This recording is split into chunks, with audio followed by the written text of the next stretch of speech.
What's up, guys? This is John. This is Matt, and this is John and Matt's Reviews.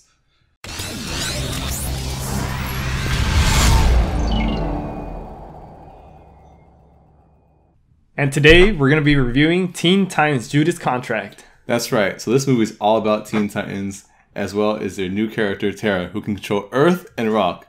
So everything seems cool and everything until, that's right, the arch enemy Slade / Deathstroke comes back to have a little fun with him.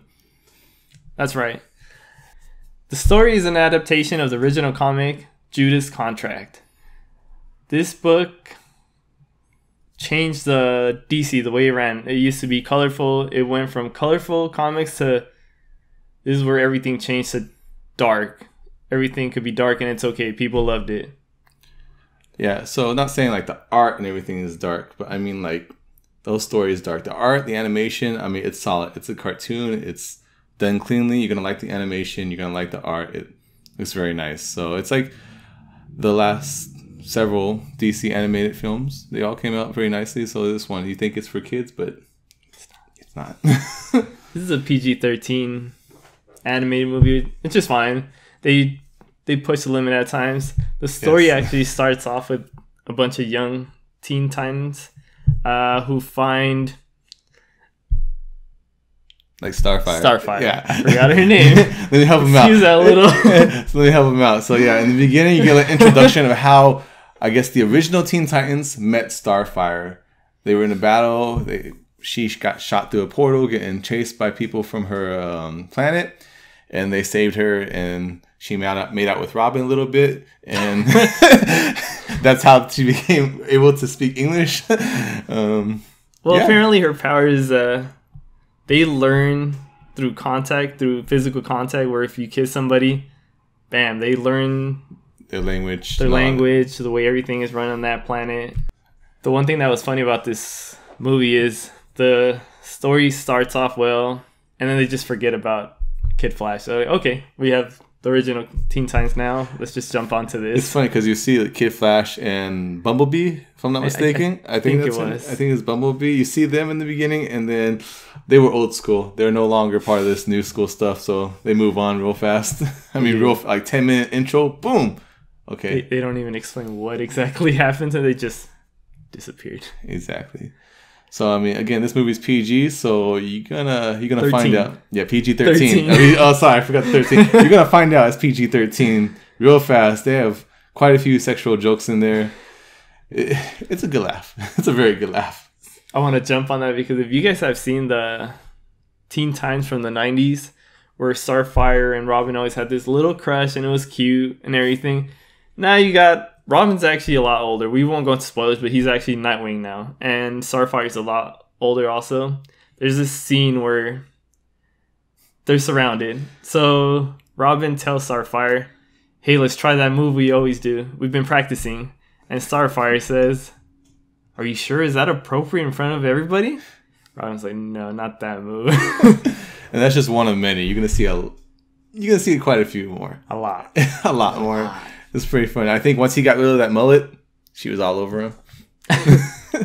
The one thing that I do want to talk about is character development. I felt like some characters, they really explained who they were, what they did, and others, they felt a little bit ignored. Yeah, well, I mean, the main one they wanted to introduce was Tara. She's the brand new one. They figure you should already know Robin, Beast Boy, Raven, Starfire, all of them. But Tara's the brand new one. So they gave a little backstory on her. What was her deal? She got her powers, how her lifestyle was beforehand. The problem with this is the comics, and as we spoke about the animated show, they had time to develop each character, and you actually got to feel for everybody. On this one, you just feel the development's a little rushed. I believe it's Blue Beetle. Blue Beetle, yes, it is. They just said Blue Scarab, one of them. He has a certain issue with family, but then they just rush on right through it. They did try to develop him, but other characters they just skip right on through. Which the movie's only 76 minutes, so I don't blame them. Yeah, but going off on that, I really think the reason they didn't progress more with his story is because his was just an example for Tara, because she felt she's such an outcast. she has problems and everything, that they want to just show her that every Titan has a problem. So that's why they only show, I think, a little bit of background between each of them, whereas Terra is the main character, the new character they want to introduce. Yeah. Deathstroke, he's who he is. He's Deathstroke. He's Deathstroke. He causes violence. He's a dickhead. Yeah. He's actually very methodical when it comes to planning out how he's gonna hurt somebody. He's a sarcastic asshole. Yes. He's just like Robin. Which kind of makes sense if you saw the last movie. Yeah. But Deathstroke, I mean, Slade, whatever you want to call him, depending where you come from, Teen Titans or not. But he played a major role. It was a pretty good role too. He did his job. I mean, Judas' contract, he was part of the contract. He fulfilled it. And he didn't care who was in his way. Sure. He really does not care. He'll sacrifice anything and anyone. He will sacrifice anything and everything. The other last character we want to talk about is supposed to be the main villain. His name was Brother Blood or Blood. I didn't really care for him. So he was the leader of the cult, basically. And you see him, but again, this is more towards like Terra and the other Titans and how everything goes. Brother Blood, you see towards the end when the big scene happens and how shit goes down and the big fight's gonna happen. When you're like, yeah, let's fuck shit up. Yes, but by that point, I was not invested into his character. Don't get me wrong, he's the one who put in the contract. I won't go into detail because that will spoil the movie, but he's there. Throughout the whole movie, you'll see bits and pieces of them getting attacked, the cult that he's in, because he's trying to bring up his master plan, get everything together, and the Titans try to fight him.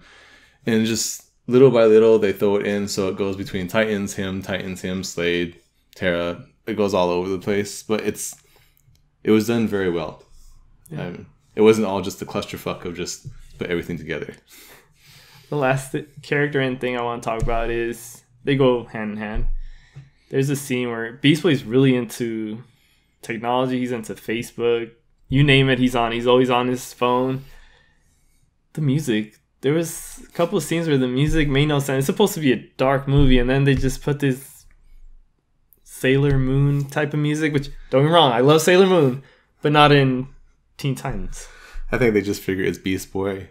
Just fucking put any music in there. He does his own thing. But it's Beast Boy. I mean, I love Beast Boy. So yeah. But yeah, the music was questionable sometimes, but yeah. That's just the small part. I mean, you just like music's whatever. You're more focused on the story, which was great. I mean, I love DC animated films, and this one it did its job. I mean, I enjoyed it. Yeah, I thought it was overall good. For whatever reason, they're good at making their animated films, but when it comes to real movies, let's just leave that subject out. Yeah. So.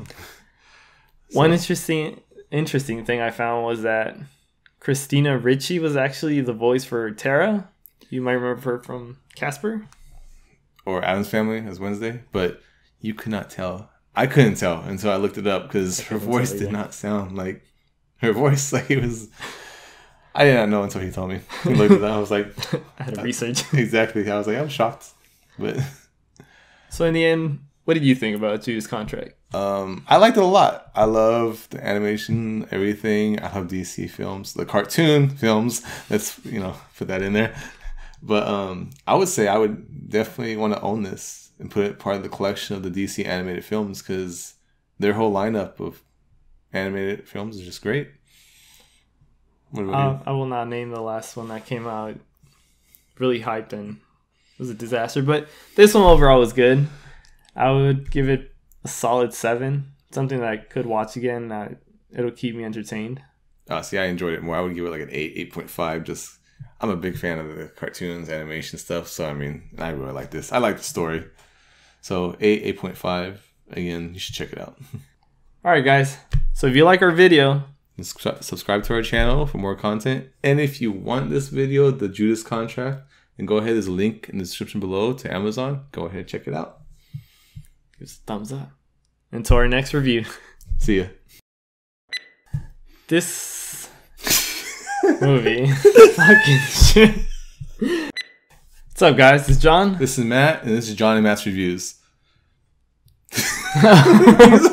I'm supposed to. I was like, where is that? Okay. That would have been terrible. Just, Yeah, you guys, as we're talking, there's a fucking duct tape.